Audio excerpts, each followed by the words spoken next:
যে সরকার পশ্চিমবাংলায় চলছে তথা বিজেপি সরকার তাদের এমপির মুখে লাগাম পড়াক আগে কোন সাহসে নেতাজির নাম নিয়ে এরা বাজে মন্তব্য করলো, তারা এখনো পর্যন্ত তাদের বিরুদ্ধে প্রশাসন কেন ব্যবস্থা গ্রহণ করলো না, এইটা বেশি হাইলাইট হোক। আমি যে চেয়ারে বসে আছি এই আমার বলার স্বাধীনতা পেতাম না নেতাজি সুভাষচন্দ্র বোসে যদি না লড়াই আত্মত্যাগ থাকতো। একাধিক প্রশ্ন উঠছে। প্রথম প্রশ্ন হচ্ছে, যদি কোনো বিধায়ক তার নির্বাচনী ক্ষেত্রে সেবা কেন্দ্র খোলে নেতাজি সুভাষচন্দ্র বোস নামাঙ্কিত এবং তার ছবি লাগালে 30,000 টাকা দেওয়া হবে, এখানে আমি অবজেকশন দেব। এই যদি খুলে মানে কি, সরকার নোটিফিকেশন করুক, গেজেট করুক যে খুলতে বাধ্য, তার ছবি রাখতে বাধ্য, এটা আমি বলবো এক নম্বর কথা। দ্বিতীয় কথা হচ্ছে যেভাবে বাংলা নয় সারা দেশে আজকে চর্চা হচ্ছে নেতাজি সুভাষচন্দ্র বোস আমাদের দেশনায়ককে নিয়ে, স্বাধীনতা সংগ্রামের উজ্জ্বল জ্যোতিষ্ককে নিয়ে যে বাজে টিপ্পনি কেটেছে, বাজে মন্তব্য করেছে, তার মৃত্যু নিয়ে বিতর্ক তৈরি করা, তার অবস্থান নিয়ে বিতর্ক তৈরি করা, তার স্বাধীনতা সংগ্রামের আত্মত্যাগকে নিয়ে বিতর্ক যে তৈরি করেছে, আজকে চর্চা হতে শুরু হয়েছে, সারা জায়গায় চর্চা হচ্ছে। আর কারা বিতর্কের সূত্রপাত করেছে? বিজেপির এমপিরা, রাজ্যসভার এমপিরা। একটা এমপি প্রথম বলে চুপ করে গিয়েছে, অপর এমপি এখন কন্টিনিউ চালাচ্ছে, তার মুখে লাগাম পড়াতে পারছে না। আমরা আশা করব যে সরকার পশ্চিমবাংলায় চলছে তথা বিজেপি সরকার তাদের এমপির মুখে লাগাম পড়াক আগে।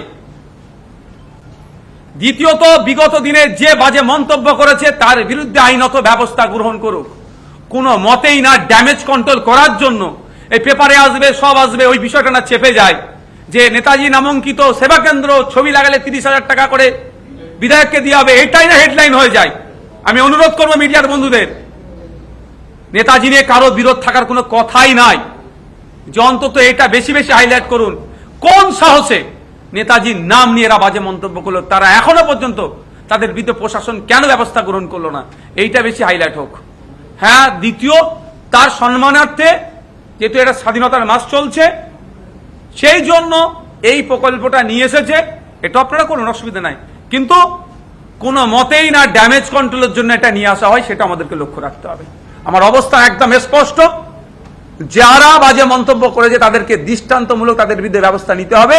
তাহলে আগামী প্রজন্ম নেতাজি সম্পর্কে কথা বলার আগে ভাববে, অন্যথায় এটা যদি থেকে যায় তাহলে আগামী দিনে আমাদের আরো যারা স্বাধীনতা সংগ্রামীরা আছে তাদের সম্পর্কে যে কোনো জায়গা থেকে যে কোনো মুহূর্তে খারাপ ধারণা তৈরি করে দিতে পারে।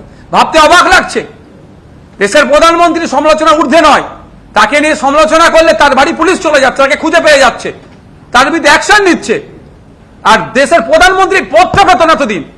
আমি যে চেয়ারে বসে আছি এই আমার বলার স্বাধীনতা পেতাম না নেতাজি সুভাষচন্দ্র বোসে যদি না লড়াই আত্মত্যাগ থাকতো, তা আমাদের স্বাধীনতা সংগ্রামীদের লড়াই আত্মবলিদান আত্মত্যাগ যদি না থাকতো, তাহলে যাদের আত্মত্যাগ আত্মবলিদান লড়াইয়ের ফলে আমরা এই স্বাধীনতা পেয়েছি, আমরা এই গণতন্ত্র পেয়েছি, তাহলে এখানে তাদের বিরুদ্ধে বাজে মন্তব্য করছে, আমরা চুপ থাকতে পারি না।